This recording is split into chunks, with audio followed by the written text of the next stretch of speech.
Welcome back, everyone. Good Chodesh, everyone. Good Erev Shabbos. We are holding in Tractate Sotah, 16a1. It's the second chapter. This chapter is Hoya Mevi. It speaks about the offering of the Sotah, the mincha offering that she brings. We start from Ibal Lehu. Ibal Lehu is 5 lines from the top. Ibal Lehu. See it? Ibal Lehu Shmuel. Ibal Lehu. They inquired, Ein Shom Ofo, if there is no earth, Maushit and Efer, can he use ashes? Ali by the Veis Shammai Leti Bolach. According to Beit Shammai view, you need not inquire. They said we don't find Efer that is called Ofo. Ashes is ashes and dirt is dirt. Aliba kiti boiloch. When should you inquire? Aliba de visila. According to Bisila, the omri matzino efer shekol ofo. According to the view of Bisila, we say that we find ashes to be called earth. Mai. What would Bisila hold regarding using ashes for Sotah? Afal gav dikra ofo. Would they say that even though ashes are called earth, it is written on the floor of the tabernacle, and the superfluous phrase excludes ashes? Or perhaps this phrase bekarka mishkan, the floor of the tabernacle, comes to teach the ruling of Isi ben Yehuda or Isi ben Menachem, as stated in the previously cited Brisa, and therefore cannot be used to exclude ashes. Tash, Rabbi Yochanan said the name of Ishmael. In 3 places, halacha l'Moshe miSinai undermines, overrides the simple meaning of the verse. The Torah says that the blood of slaughtered non-domestic animal, earth or bird, should be covered with earth. Bird and non-domesticated animal. That it may be covered with anything, not just be'afo. The Torah stated that a nozir may not cut his hair with a razor. What is a razor? A razor shall not pass over his head. States that he may not cut it with anything, not just a razor. The Torah stated sefer in regards that a get should be written. A get would be a divorce document. Should be written on a parchment.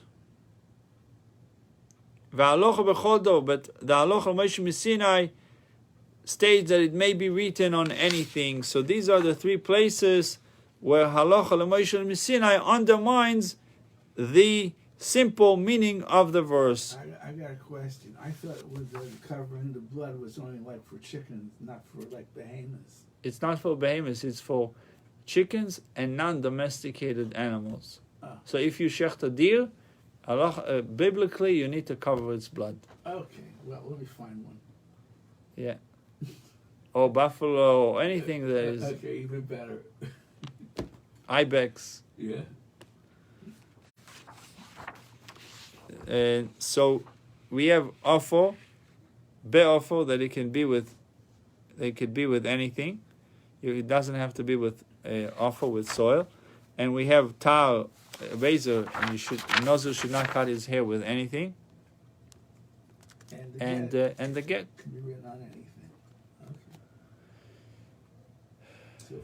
And get can be written on any paper. Ve'imisa, and if it is true that ashes may be used for the Sotah, not just soil but also ashes, lichshuv nami alet Rabbi Shmuel also count this law. Tana v'shayr, the fact that he didn't mention in the 3 things that halacha l'Moshe miSinai, the laws given by Moshe at Sinai, overrides the simple meaning of the pasuk. Tana v'shayr, so it's also included, but he didn't want to write the whole list. And he left this. He left this out. This case, the case of ashes. Shar Metzero, he also left Metzero. The Tanya of Rabbi Menashe regarding someone that suffers from leprosy. The Torah says on the seventh day. Obviously, it's a biblical sickness, not the leprosy of today, if there's such a thing today.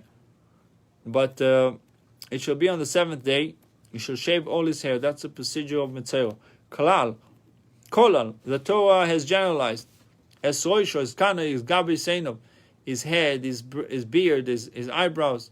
Prat, the Torah has specified, implying that only the enumerated areas must be shaved. So when the Torah says the galachas kol seor, he should shave his entire hair, that's the klal, that's the generalization. Then the Torah says head, beard, and eyebrows, that's the prat. That tells us what exactly we need to shave. And then the Torah says again, all his hair shall he shave. Then we have another generalization. Klal upratu klal, a generalization followed by a specification, followed by a second generalization.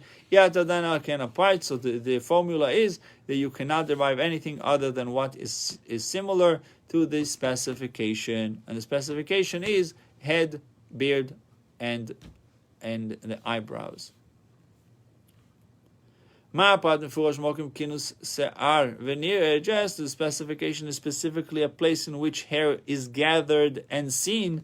So to any place in which hair is gathered and seen must be shaved. So we know what the Metzora has to shave. Ma Rabbi. So what does the verse include? Ribui Rabbi. Rabbi Sarah Raglaim. It includes pubic hair. My miet, and what does it exclude? It excludes the hair of the person's armpit and his entire body. Yet, despite the scriptural implication, the actual halacha is that a Kohen shaves the Metzora so completely that his skin is smooth as a gourd. That not like a swimmer. Like to have good aftershave. Yeah. But now when the Kohen comes to shave the Metzora, he passes razor over his entire body. And the Mishnah then teaches later in later clause on the seventh day he shaves him a second shaving like the first shaving. We thus see that the Mishnah rules that even at the second shaving the Metzora is shaved completely, despite the pasuk's implication through the generalization, specification, and generalization that this time only the places in which the hair is gathered and seen are shaved. This then is another instance in which the halacha l'Moshe Sinai overrides a pasuk, yet Rabbi Shmuel did not mention it. The Gemara counters that this cannot be considered an omission by Rabbi Shmuel. When Rabbi Shmuel was counting, he was considering cases in which halacha l'Moshe Sinai undermines an explicit verse. How? But in this case, the case of Metzora, the halacha l'Moshe Sinai undermines a rabbinical exposition. The Gemara offers another reason for why the case of Metzora should not be considered an omission. When Rabbi Shmuel was counting, he was considering cases in which the halacha l'Moshe Sinai undermines the uproots a verse. How he kevis umesefesi, but in the case of the Metzora, the halacha Moshe Sinai undermines and adds to the verse. A third reason not to consider the case of Metzora an omission. Rav Ashi Maramas Nisamani, from whom is this brisa which limits the areas to be shaved follows? Rabbi Ishmael, it is Rabbi Ishmael. The Dorish Klolu Ufroti, Rabbi Ishmael expounded on generalization and specification. Expounds the Torah with the exegetic rule of generalization and specification. We're going to 16b1, Tractate Sotah, 16b1. Kedlas Mani, in whose Mishnah, which states that the second time too he must be shaved like a gourd. Following Rabbi Akiva, the Dorish Ribuy Meute, it is the opinion of Rabbi Yehuda, Rabbi Akiva, who expounds the Torah with exegetic rule, amplifications, and limitations. Tanya Baba Shvi Galech Kol Seora, and the seventh day he should shave his hair. Ribo, Torah is amplified, and then as Rosh of Ezekonos Yaviseno, then head, he should shave his head, beard, and eyebrows. That's miyet, that's limiting, implying that only the enumerated areas must be shaved. And then it says, Veskol Seori Galech, then there's another amplification, Choza Veriba. And as again amplified, Riba, Umiyet Veriba, there is amplified, then limited, then amplified again, Riba Koel. To include virtually everything. My Riba, what has it included? Riba de Chule Gufe, it has included the hair of his entire body. Umay Miyet, and what has it excluded? Miyet Ser Shebetech, it has excluded the hair inside the nose. My Avalo, what was decided regarding the matter? Tashma Da'ar one of our Hashem Rav. Ein Shamafor, if there is no earth, in going back to the Mitzvah, to the Sotah, if we come to Kohen Gadol comes and or the Kohen comes and he needs to add dirt to the Sotah or water, if there is no offer, if there is no earth there, in the Beis Hamikdash, maybe Rakbuvis Yorok Umekadosh, he brings the dust of a decayed vegetable and sanctifies it. He brings it into the sanctuary and places it on the ground. So the sanctuary sanctifies it and then picks it up again and puts it into the water. Now, if the dust of a decayed vegetable may be used, it stands to reason that ashes may be used as well. The Gemara says, it is only the dust of decayed vegetable that is considered earth. But ash is not considered earth. Then it needs to be seen on the water. If he places enough earth into the vials so as to be visible on the water. 3 things needs to be visible. The earth of the Sotah, ashes of the Paraduma, and spittle of the Yavama. Sotah, Para, and Yavama. Mishum Rabbi Shmuel of Dam Tzipor, also blood of the Metzera's bird. My time Rabbi Shmuel Dichtiv. What's the reasoning of Rabbi Shmuel Dichtiv? V'tova lo yisam b'dam hatzipor.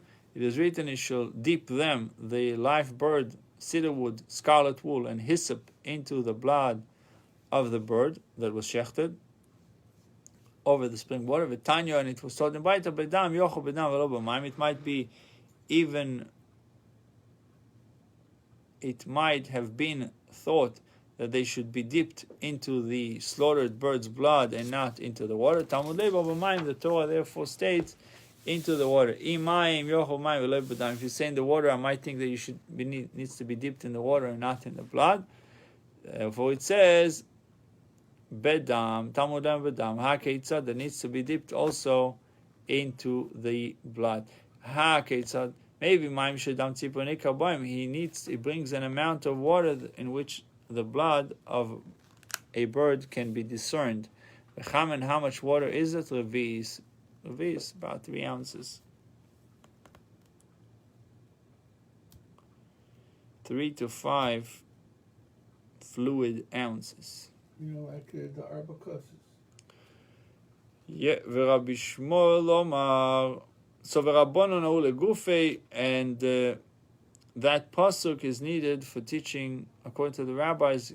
It comes to teach the basic law itself. This is what the merciful one is saying. At b'badam u'b'mayim, dip the items into a mixture of blood and the water, but the pasuk does not require that blood be discernible in the water. If so, let the merciful one write, and he shall dip into them. Why do I need the Torah to specify into the blood of and the water? It is to teach that the blood should be discernible. Had the merciful one written only, and he shall dip into them. I would have thought that the items are dipped into this alone and into this alone, into the blood and the water consecutively. When the merciful one therefore wrote into the blood and the water to teach that he must mix them and then dip into them. Rabbi Shmuel would reply, a specific verse instructing to mix them is necessary. For another pasuk is written, he should slaughter the one bird into an earthenware vessel over spring water. The blood and water are mixed together right from the start. If we derive the law only from that pasuk, I could have thought to slaughter the bird over the vessel in which the water is contained. And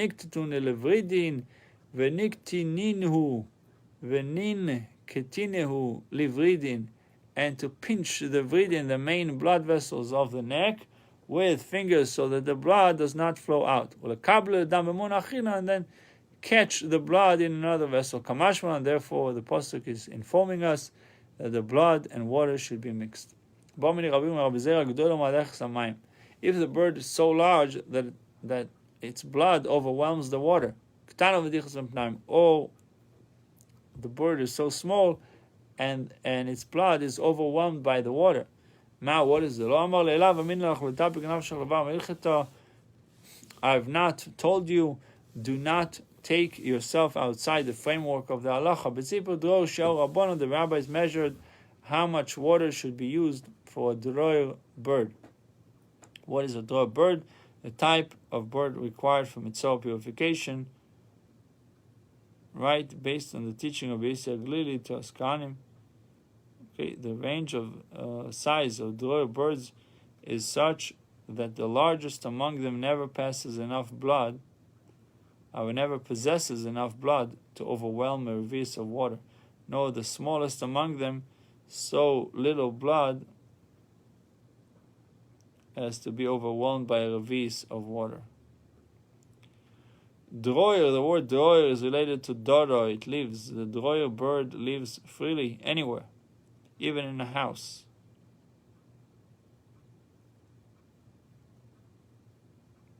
It's not a kosher bird.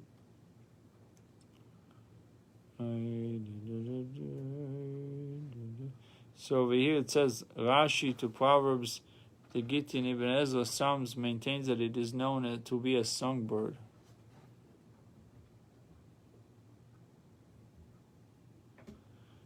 We're just talking about the size of the bird. We're not talking about mamish, the bird that you do the avoda with.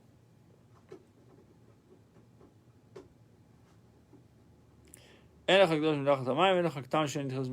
you will not find a droir bird so large that its blood overwhelms the water, and you will not find one too small that its blood is overwhelmed by the water. If you place the earth into the vial before the water, the mixture is invalid. Rabbi Shimon machshir, but Rabbi Shimon machshir. Rabbi Shimon rules it is valid. It says, and they shall take for the Toma person some of the ashes of the burning of the chatos. Now, strangely, the Hebrew word herein used for ashes is afo, which ordinarily means earth, not ashes. Is it then earth, afo, that is taken from the burnt cow, whether it's the ashes? Scripture changed the word's implication to expound the gezerah shava from it. It is stated here with reference to paraduma ofo. It's stated there with reference to Sotah ofo. Just as there during the procedure of Sotah. Therefore, the earth should preferably be placed upon the water. Afkan ofo al gabamayim. So to here regarding the paraduma, the offer, the ashes, preferably should be placed on top of the water. And just as here regarding the paraduma, if you place the offer, the ashes into the vessel before the water, it is valid after the fact. So to there, in the case of the Sotah, if you place the offer into the vial before the water, it is valid. Also, and there, in the case of Paraduma, how do we know that if ashes are placed into the vessel before the water, it is valid after the fact? The verses are written, 2 verses are written. Ksiv Olov, it is written that the Kohen shall place water upon the ashes.